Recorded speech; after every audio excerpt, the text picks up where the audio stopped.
Welcome back to our online Bible study through the book of Esther. In this session, session 9, we're getting close to the end of the book. We'll look at Esther chapter 9, verse 1 through 19. Now, where we left off last time in Esther chapter 8 is that Mordecai has been elevated to essentially second in the kingdom.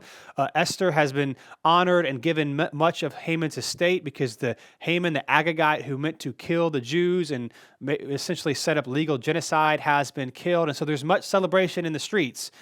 But we still have a problem. The king's original decree that the slaughter of the Jews was to take place still has to take place. But then his also decree on top of that the Jews could defend themselves on that day has also been written. And so now we're going to see what actually happens on the day that was appointed for the slaughter of the Jews, but now they can defend themselves. And so here's how it gets resolved.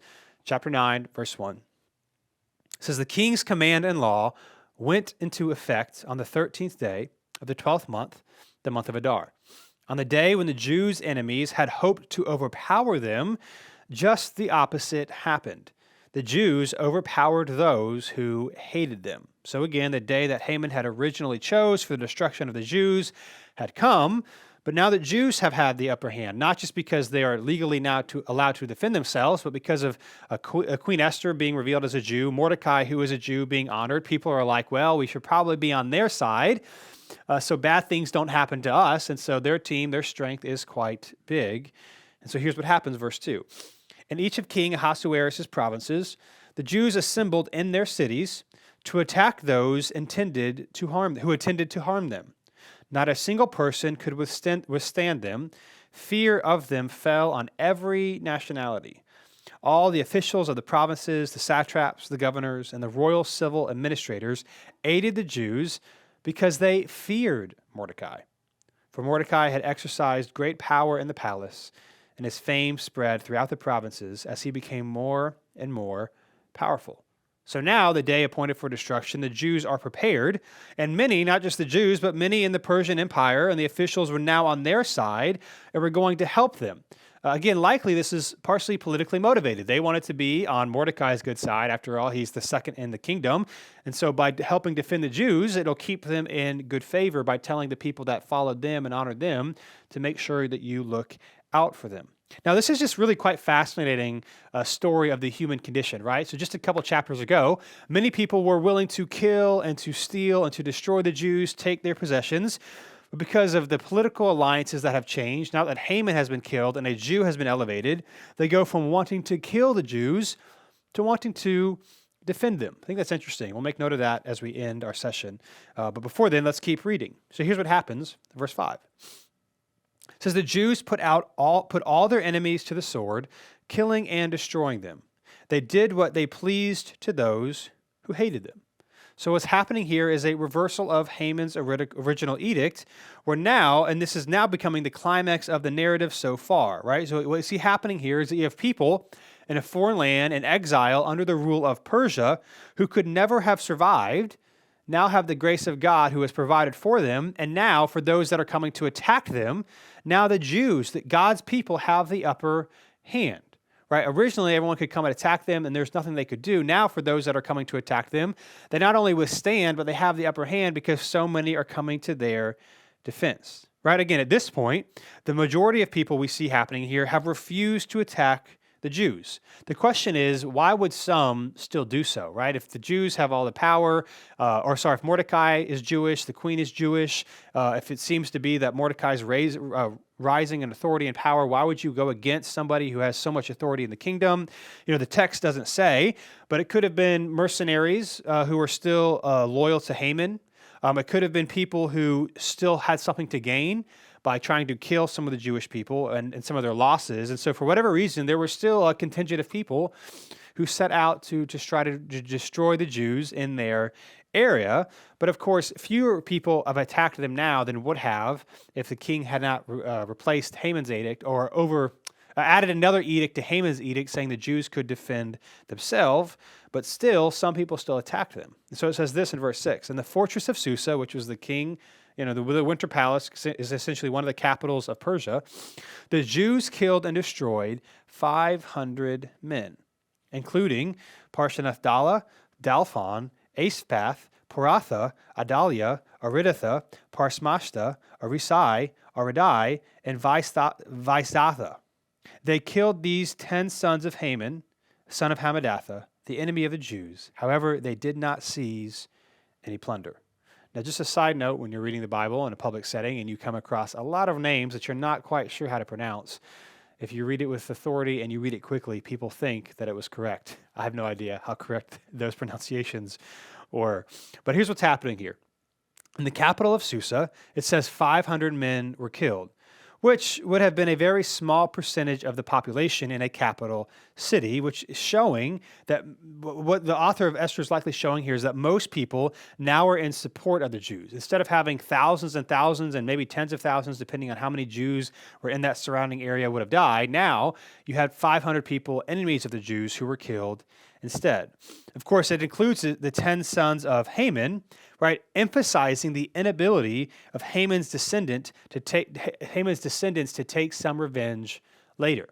That if his family was wiped out and they're wanting to take revenge on Mordecai and the Jews, they could no longer do it if the family no longer existed. Now, this also emphasizes how Mordecai and Esther were faithful in doing what Saul failed to do. If you remember a few sessions back, originally when Saul was the first king of Israel, God had commanded Saul to wipe out the Amalekites for reasons why.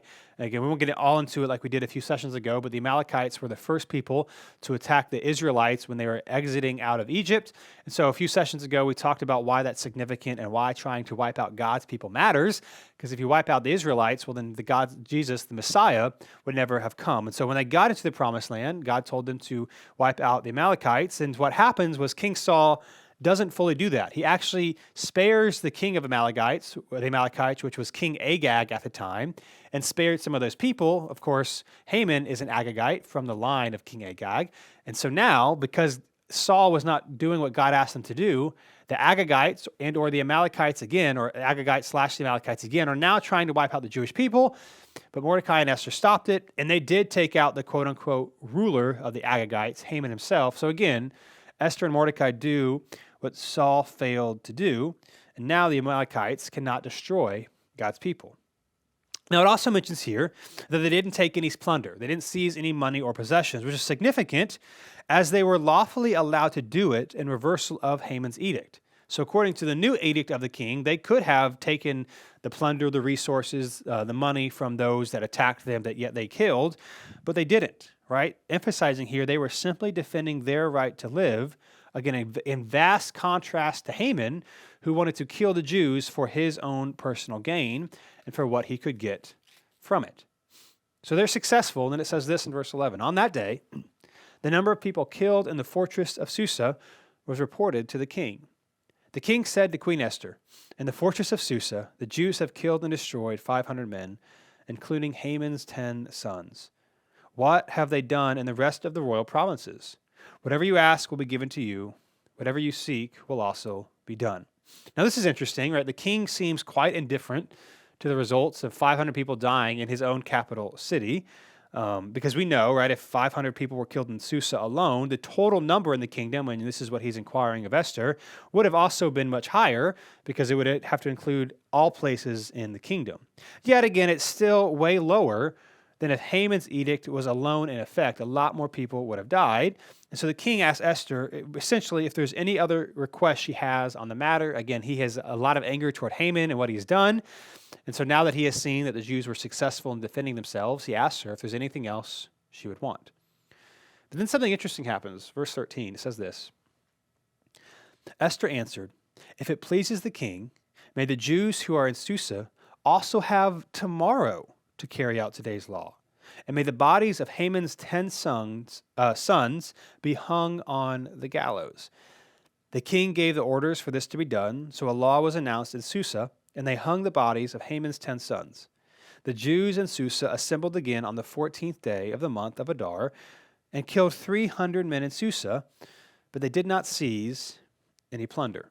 Now, this again is another thing that becomes difficult when reading and studying and trying to understand the book of Esther.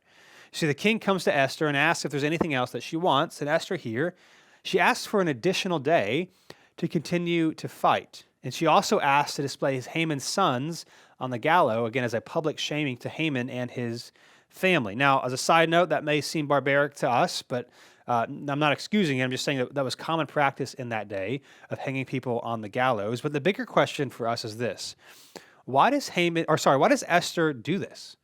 Why does she ask the king for an additional day? Why isn't she just fine with the edict that the king wrote on behalf of Mordecai and Esther for the Jews to defend themselves, right? Because again, this is now above and beyond Haman's original edict because she wants a second day.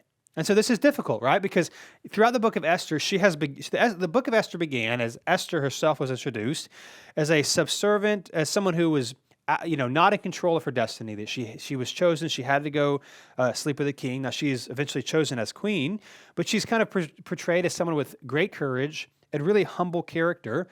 But yet now it seems that she is using her position to get the king to do what she wants to do.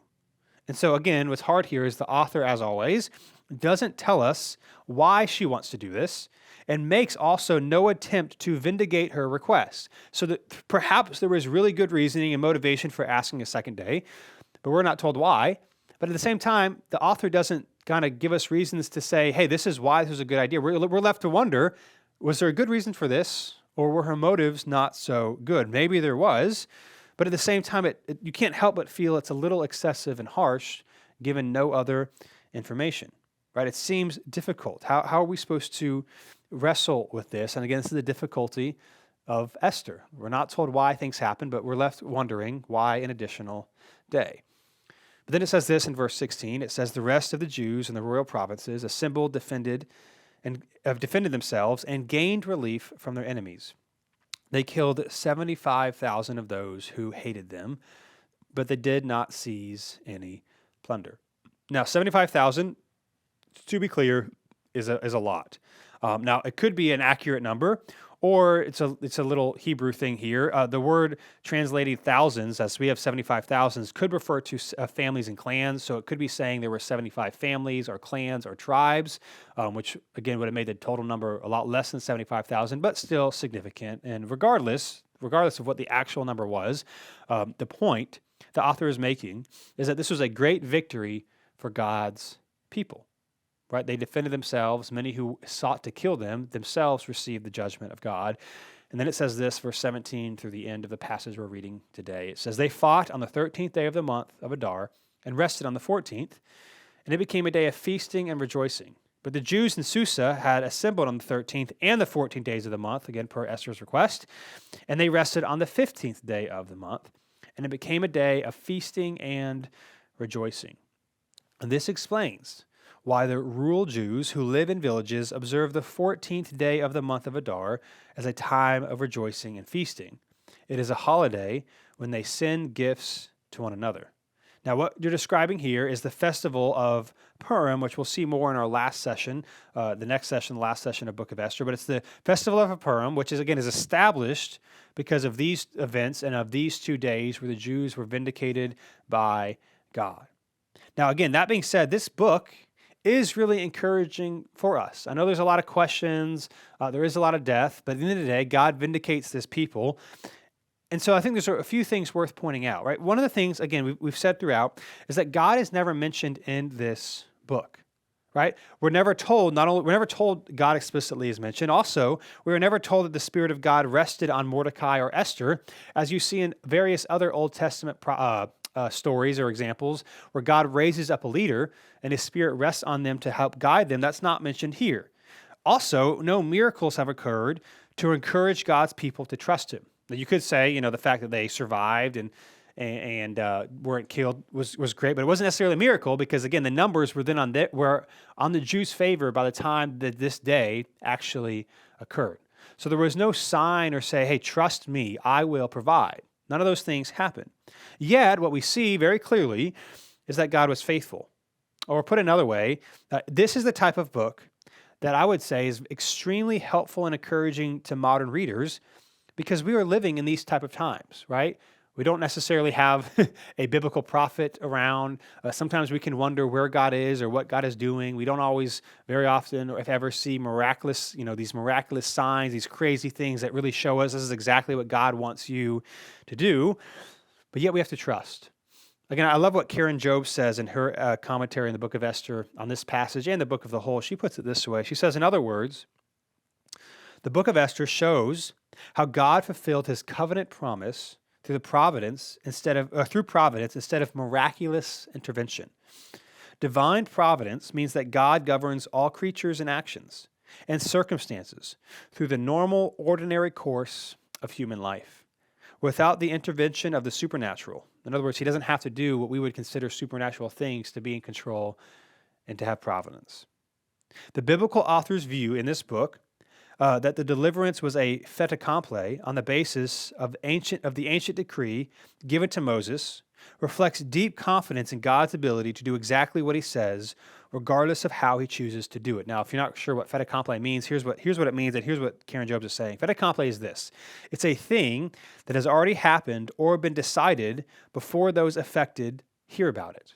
It's essentially a done deal. Right? And so the author here talking about the promises of God through Abraham, who said he's going to keep his people, even when they're unfaithful to him. And so even Mordecai even hints at this, saying, we're not sure how God's going to do it when he tells Esther that she needs to confront the king, but we are going to be redeemed. It's fait accompli. It's going to happen. We are going to be saved, even if we're not sure how it's going to be accomplished. And so Esther chapter 9, verses 1 through 19, I want to end with maybe 4 quick reflections. Number 1, here's the first thing. What we see happening here is that people, and particularly in our day, that people can follow Jesus or power, but they can't follow both. Right? Again, I'm reminded of how quickly the political alliances of the people sway to we're going to get the Jews and get their resources and take advantage of them, to now that we realize that there are certain Jewish people in power, we're just going to do whatever they want to do. We're going to defend them so that we can look good ourselves. So it's a reminder to us. We can be honest, we can follow God, be faithful to him, or we can chase power. But we very often can't do both, because if we're after power and comfort and our own selfish ends, we're going to be swayed. We're not going to necessarily do the things that honor God. But if we're following Jesus and want to be faithful to him, it may mean we have less power, less influence, less authority, but we are being faithful. And so what we see happening here, again, in our modern context, is that people can follow Jesus or they can follow power, but they can't follow both. And he's inviting us to follow him. Second thing we see happening here is that faithfulness leads to freedom and not restriction.